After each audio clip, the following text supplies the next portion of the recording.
வணக்கம்.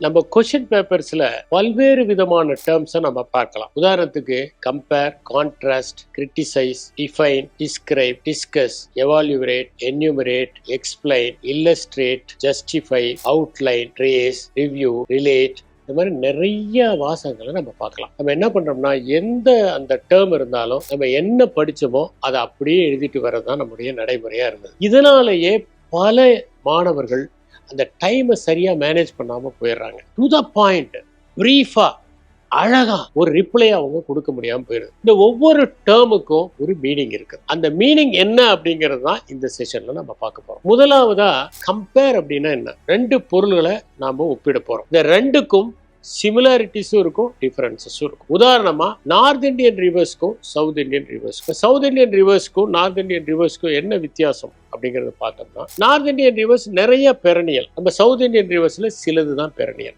சிலதெல்லாம் சீசனல். இது ஒரு டிஃபரன்ஸ், சில ஒற்றுமைகள். இப்ப அதுல அண்டுலேட்டட் டோபோகிராஃபியில வராதனால அங்க படகு போக்குவரத்து எல்லாம் நடக்குது. நம்ம இதுல அண்டுலேட்டட் டோபோகிராஃபியில வருது. ரெண்டாவது, அது லென்த் அதிகம், அது பனிப்பாறைகள் உருகுவதனால வருது. இந்த மாதிரி எழுதுறது, அதனுடைய சிமிலாரிட்டிஸும் எழுதுறது, அதனுடைய வேறுபாடுகளையும் எழுதுறது. இதுதான் கம்பேர். இப்ப கான்ட்ராஸ்ட் அப்படின்னு வந்துட்டா, அந்த ரெண்டு பொருள்களுக்கும் இடையில் இருக்கக்கூடிய வேறுபாடுகளை மட்டும்தான் எழுத வேண்டும். உதாரணமா கான்ட்ராஸ்ட் பட்டர்ஃபிளைஸ் ஃப்ரம் மாத்ஸ் அப்படின்னு கேட்டாங்கன்னா, அந்து பூச்சிக்கும் பட்டாம்பூச்சிகளுக்கும் என்ன வித்தியாசம்? இதுல ஒண்ணு என்னன்னா, நம்ம பட்டுப்பூச்சின்னு சொல்றோம் பாத்தீங்களா, பட்டு எடுக்கிறோம் பாத்தீங்களா, மல்பெரி சில்க்வாம், அதுவே ஒரு பட்டாம்பூச்சி இல்ல, அது ஒரு அந்து பூச்சி தான். இப்ப அந்து பூச்சின்னு பாத்தீங்கன்னா அது ரெக்கைகளை விரித்து வைத்திருக்கும், ஆனா பட்டாம்பூச்சிங்கிறது குவித்து வைத்திருக்கும். பட்டாம்பூச்சிங்கிறது அது பகல் நேரத்துல வரும், அந்து பூச்சிங்கிறது இரவு நேரத்துல வரும். இந்த மாதிரி ரெண்டுக்கும் இருக்கக்கூடிய டிஃபரன்சஸை மட்டும் எழுதணும், சிமிலாரிட்டிஸ் எழுதக்கூடாது. இப்ப கிரிட்டிசைஸ் அப்படின்னு வந்தா, place of Marlowe with reference to is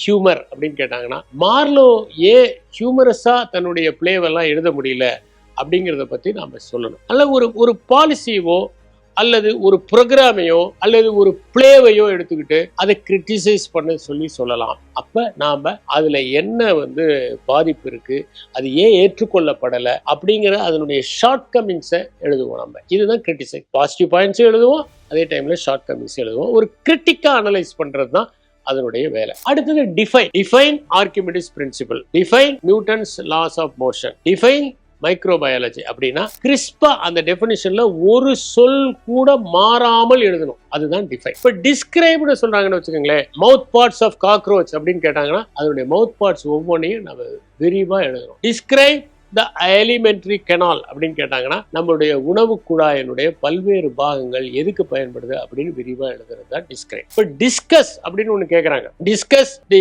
5-year plans implemented in India அப்படின்னா அதுல என்ன நல்லது நடந்தது, என்ன நம்ம எதிர்பார்த்தது நடக்கல அப்படிங்கிறது எழுதுது. உதாரணத்துக்கு discuss the impact of privatisation in India அப்படின்னா அதனுடைய ப்ரோஸ் என்ன, கான்ஸ் என்ன அப்படிங்கறத பத்தி எழுதுறது தான் டிஸ்கஸா இருக்கும். இப்போ என்யூமரேட்னு ஒரு வார்த்தை. இப்போ என்னன்னா, என்யூமரேட் அப்படின்னு சொல்லி ஒரு சப்ஜெக்டை கொடுத்தாங்கன்னா அதுல என்னென்ன பாயிண்ட்ஸோ அதை மட்டும்தான் எழுதணும். என்யூமரேட் த ஃபண்டமெண்டல் ரைட்ஸ் அப்படின்னு கேட்டாங்கன்னா 1, 2, 3, 4, 5ன்னு போட்டு எழுதணும். Enumerate the directive principles of state பாலிசினா அதை மட்டும் எழுதுவோம். என்யூமரேட் த ஃபண்டமெண்டல் டியூட்டிஸ் அப்படின்னா அதை மட்டும் பத்தி எழுதுவோம். இதுதான் என்யூமரேட். அடுத்தது எக்ஸ்பிளைன் பண்ண சொன்னாங்கன்னா அது ஒரு அப்பரேட்டஸா இருக்கலாம், அல்லது அது ஒரு ஃப்ளவரா இருக்கலாம். அது டிபெண்ட்ஸ் ஆன் தி சப்ஜெக்ட். அதை விரிவா படம் போட்டு பார்ட்ஸை நோட் பண்ணி எழுதக்கூடிய விரிவான ஒரு ஆன்சரா தான் இருக்கும். அதுக்கடுத்து எக்ஸாமின்னு சொல்லுவாங்க. ஒரு பாலிசி எக்ஸாமின் பண்ண சொன்னாங்கன்னா அதனால என்னென்ன விளைவுகள் ஏற்பட்டது அப்படிங்கிறத விரிவா நாம எழுத வேண்டிய அவசியம் இருக்கும். அதுக்கடுத்தது இல்லஸ்ட்ரேட்னு சொல்லுவாங்க. அதாவது illustrate the uses of Newton's third law of மோஷன்னா அதை பயன்படுத்தி என்னென்ன கருவிகள் வந்தது. Illustrate use of centripetal and centrifugal force, அதை பயன்படுத்தி என்னென்ன கருவிகள் கண்டுபிடித்தார்கள் அப்படின்னு. இல்லஸ்ட்ரேட்டுக்கு நிறைய எக்ஸாம்பிள்ஸ் கொடுத்து எழுத வேண்டியது. அந்த எக்ஸாம்பிள்ஸ் கொடுத்தா போதும், அது இல்லஸ்ட்ரேட் ஆயிடும். அதுக்கடுத்து ஜஸ்டிஃபை. ஒரு பாலிசியவோ அல்லது ஒரு ப்ரோக்ராமையோ கொடுத்து இதை ஜஸ்டிஃபை அப்படின்னு சொன்னா, ஒரு உதாரணத்துக்கு 20 பாயிண்ட்ஸ் ப்ரோக்ராமை நீங்க ஜஸ்டிஃபை பண்ணுங்க, ஃபேமிலி பிளானிங் பாலிசி அப்போ இம்ப்ளிமெண்ட் பண்ணதை நீங்க ஜஸ்டிஃபை பண்ணுங்கன்னு சொன்னா, அதுக்கு நாம ஏன் அதை கொண்டு வந்தாங்க, எதனால கொண்டு வந்தாங்க, எப்படி கொண்டு வந்தாங்க அப்படிங்கறத சொல்லி அது ஏன் அந்த சமயத்துல ரொம்ப தேவையா இருந்தது அப்படிங்கறத எழுதுவதற்கான ஒரு அவகாசம் நாம் பெற்றுக்கொள்வோம். அடுத்து அவுட்லைன் அப்படின்னு சொன்னாலே outline the impact of British rule in India அப்படின்னா அதுல பிரிட்டிஷ் ரூல்னால என்ன சோசியோ எக்கனாமிக் ப்ராசஸ் என்ன நடந்தது, கல்ச்சுரலா என்ன நடந்தது, என்விரான்மெண்டல் டீக்ரேடேஷன் எப்படி நடந்தது, ஃபேமைன்ஸ் ஃப்ளட்ஸ் இதெல்லாம் வந்த போது எப்படி ஒரு இன்டிஃபரன்ஸ் இருந்தது, இது மாதிரி எழுதணும். அதே நேரத்தில் டெக்னாலஜிக்கல் அட்வான்ஸ்மெண்ட் இதெல்லாம் பத்தியும் எழுதணும். இது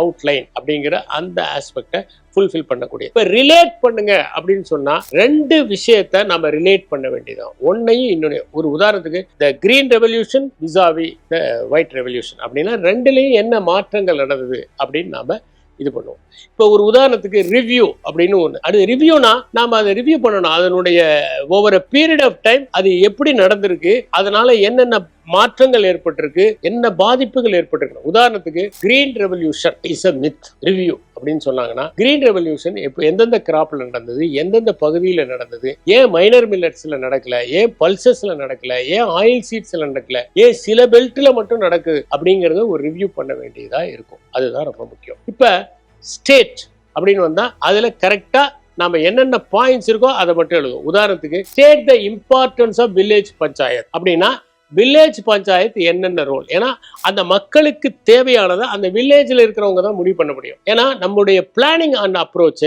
டாப் டு பாட்டமா இருக்கக்கூடாது. டாப்ல உட்கார்ந்து இருக்கிறவங்களுக்கு ஒரு கிராமத்துல இருக்கவங்களுடைய பிரச்சனைகள் என்னன்னு தெரியறதுக்கான வாய்ப்புகளே இல்லை. பாட்டம் அப்ரோச் தான் ரொம்ப முக்கியமான ஒண்ணு. ஒவ்வொரு ஃபேமிலியுமே பிளான் பண்ணணும், அடுத்த வருஷம் என்ன பண்ணணும். அப்ப ஒரு ஹேம்லெட் பிளான் பண்ணணும், அந்த எல்லா ஹேம்லெட்டும் ஒன்னா சேர்ந்து அந்த வில்லேஜுக்கு பிளான் பண்ணணும். ஒரு வில்லேஜ்ல இருக்கிறவங்க தான் எந்த சாலை முக்கியம்னு முடிவு பண்ணுவாங்க. பார்ட்டிசிபேட்டரி ரூரல் அப்ரைசல் அப்படின்னு ஒரு எவாலுவேஷன் இருக்கு. அதுல என்னன்னா இந்த வில்லேஜஸ் எல்லாரும் ஒரு இடத்துல உட்காந்துக்குவாங்க. ஒரு 10 பேருக்கு கடன் கொடுக்கறாங்க அரசாங்கம்னா அதுல அந்த 10 பேர் யார் டிசர்விங் அப்படிங்கறத அந்த வில்லேஜர்ஸே சேர்ந்து முடிவு பண்ணுவாங்க. இதுதான் அந்த importance of the village panchayat. Village panchayat தன்னுடைய கடமையை சரியாக செய்தால் அந்த கிராமத்திற்கு தேவையான கட்டமைப்புகளை எல்லாம் நிறைவேற்றிக் கொள்ள முடிவதோடு அரசாங்க திட்டங்களையும் சரியாக பயன்படுத்திக் கொள்வதற்கான வாய்ப்புகள் இருக்கின்றன. அடுத்தது ட்ரேஸ்ங்கிறது என்னன்னா ஆதியிலிருந்து நம்ம ட்ரேஸ் பண்ணி கொண்டு வரணும். உதாரணத்துக்கு ட்ரேஸ் த எவல்யூஷன்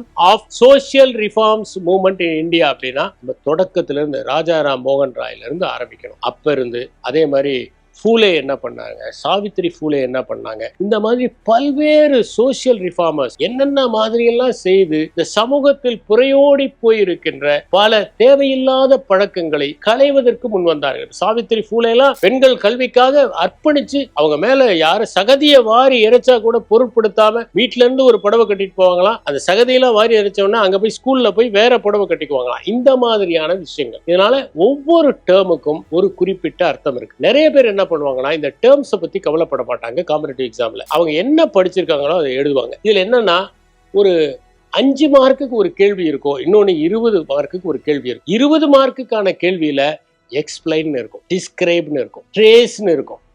ஆனா 2 மார்க் கேள்வியில டிஃபைன் இருக்கும். கான்ட்ராஸ்ட் அப்படிங்கிறது ஒரு 5 மார்க் கேள்வியா இருக்கும். அப்ப அந்த கேள்விக்கு ஏத்த பதில எழுதுனா முதல்ல நமக்கு டைம் மேனேஜ்மெண்ட் எஃபெக்டிவா இருக்கும். ரெண்டாவது நம்ம தேவையானதான் எழுதியிருக்கோம், எதையும் பிளஃப் பண்ணல அப்படிங்கிறது உங்களுக்கு தெளிவா தெரியும். நம்ம பல பேப்பர்ல பார்க்கலாம். லேடி மேக்பத் அப்படிங்கிறது she is the fourth witch in the play of Macbeth examine அப்படின்னு ஒரு கேள்வி கொடுத்தா நம்மால் முழுசா ஆரம்பத்துல இருந்து எழுதுவாரு. லேடி மேக்பத் செத்து போன பிறகு கூட எழுதிட்டு போவாங்க. காரணம் என்னன்னா நம்ம படிச்சிருக்கோம், படிச்சதெல்லாம் எழுதிடணும். It is up to the professors to pick up the pearls of wisdom and evaluate us. அந்த மனநிலை இல்லாமல் நாம் அவற்றை முறையாக படித்து முறையாக எழுதுவதற்கு இந்த பதங்களை புரிந்து கொள்ள வேண்டும். குறிப்பாகவும் தெளிவாகவும் அழகாகவும் விளக்கமாகவும் தேவைப்படுகிறவாறு எழுதினால் நாம் அதிக மதிப்பெண்களை அனைத்து தேர்வுகளிலும் பெறலாம். நன்றி, வணக்கம்.